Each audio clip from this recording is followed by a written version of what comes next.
सोचिए जरा, एक सरकारी दफ्तर जहां लोग अपने काम के लिए जाते हैं, वहीं एक क्राइम सीन बन जाए।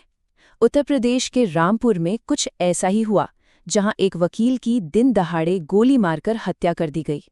आज हम इसी चौंकाने वाली घटना की हर परत को खोलकर देखेंगे। ये कहानी शुरू तो एक मामूली सी बहस से हुई, लेकिन इसका अंजाम इतना भयानक निकला कि इसने पूरे देश में वकीलों की सुरक्षा पर एक बड़ी बहस छेड़ दी। चलिए इस पूरे मामले को समझते हैं। तो आखिर हुआ क्या था उस दिन? चलिए सबसे पहले उस पूरी घटना पर नजर डालते हैं जो सीसीटीवी कैमरे में रिकॉर्ड हो गई। सिर्फ कुछ ही मिनटों के अंदर एक मामूली कहासुनी एक खूनी झड़प में बदल गई। और ये सब हुआ कहाँ? एक सरकारी ऑफिस के अंदर, सबके सामने। स्थिति कितनी तेजी से और कितनी भयावह तरीके से बिगड़ी, ये वाकई हैरान करने वाला है। और यहीं से ये मामला सिर्फ एक शहर का क्राइम बनकर नहीं रह गया। जैसे ही सीसीटीवी फुटेज सोशल मीडिया पर आया, वो बस आग की तरह फैल गया और इस एक वायरल वीडियो ने इस घटना को पूरे देश की बहस का मुद्दा बना दिया। अब जब मामला इतना बड़ा हो गया, तो पुलिस और प्रशासन का क्या रिएक्शन था? चलिए देखते हैं कि इस पर आधिकारिक कार्रवाई क्या हुई। पुलिस ने तेजी जरूर दिखाई। आरोपी को फौरन गिरफ्तार कर लिया गया, लेकिन इसके साथ ही जो सबसे जरूरी सबूत था, यानी सीसीटीवी फुटेज, उसे भी अपने कब्जे में ले लिया ताकि इन्वेस्टिगेशन सही दिशा में आगे बढ़ सके। परिवार की शिकायत पर मामला दर्ज कर कानूनी प्रक्रिया शुरू कर दी गई। और इसी पर रामपुर के एसपी विद्यासागर मिश्र का ऑफिशियल स्टेटमेंट भी आया। उन्होंने साफ किया कि आरोपी को हिरासत में ले लिया गया है और पहली नज़र में ये एक आपसी विवाद का मामला लग रहा है।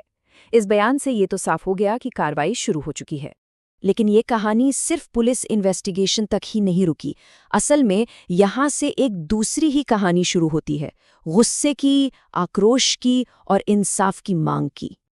देखें, उस वायरल वीडियो ने सच में सबको झकझोर कर रख दिया। जो शायद कोई न्यूज़ रिपोर्ट नहीं कर पाती, उस एक वीडियो ने कर दिखाया। और फिर क्या था, हर तरफ से तीखी प्रतिक्रियाएं आने लगी। इसमें सियासी आवाज़ें भी शामिल हुईं, जैसे नगीना से सांसद चंद्रशेखर आज़ाद। उन्होंने इस घटना को सिर्फ एक हत्या नहीं, बल्कि पूरे जस्टिस सिस्टम पर हमला करार दिया। उनका कहना था कि अगर इंसाफ दिलाने वाले ही सेफ नहीं हैं, तो आम आदमी का क्या होगा। और सिर्फ नेता ही नहीं, देश भर की जो वकीलों की एसोसिएशंस हैं, वो भी सामने आईं। उन्होंने तो सीधे सीधे राज्य सरकार की लॉ एंड ऑर्डर सिचुएशन पर ही सवाल उठा दिए। इस तरह के बयानों से सरकार पर प्रेशर बढ़ना लाजमी था। अब ये गुस्सा सिर्फ बयानों तक ही सीमित नहीं रहा। बहुत जल्द इसने ऑर्गेनाइज्ड प्रोटेस्ट यानी संगठित विरोध प्रदर्शनों का रूप ले लिया। और इन प्रदर्शनों की कुछ साफ साफ मांगें थीं। रामपुर से शुरू हुई ये आवाज़ लखनऊ, प्रयागराज और पश्चिमी उत्तर प्रदेश के कई दूसरे जिलों तक पहुंच गई। वकीलों ने काम बंद कर दिया, सड़कों पर उतर आए, और देखते ही देखते एक लोकल ट्रेजेडी एक बड़ा नेशनल मुद्दा बन गई, प्रोफेशनल सेफ्टी का मुद्दा। तो उनकी मांगें क्या थी? बिल्कुल क्लियर थीं। पहली, दोषी को जल्द से जल्द और सख्त से सख्त सजा मिले। दूसरी, केस की सुनवाई फास्ट ट्रैक कोर्ट में हो ताकि इंसाफ में देरी न हो। और तीसरी और सबसे अहम मांग थी पूरे देश में एडवोकेट प्रोटेक्शन एक्ट लागू करने की। तो ये एडवोकेट प्रोटेक्शन एक्ट आखिर है क्या?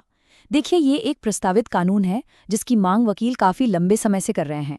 इसका मेन मकसद है वकीलों को उनके काम के दौरान होने वाले हमलों, धमकियों और हिंसा से बचाना। अगर ये कानून बन जाता है तो वकीलों के खिलाफ हिंसा एक गंभीर और नॉन बेलेबल यानी गैर जमानती अपराध बन सकता है। तो आखिरी और सबसे बड़ा सवाल यही उठता है, क्या रामपुर की ये दर्दनाक घटना वो टर्निंग पॉइंट साबित होगी जो एडवोकेट प्रोटेक्शन एक्ट को हकीकत में बदल देगी? क्या इस बार वकीलों की सुरक्षा को लेकर कोई ठोस कदम उठाया जाएगा? इस पर विचार करना बहुत जरूरी है।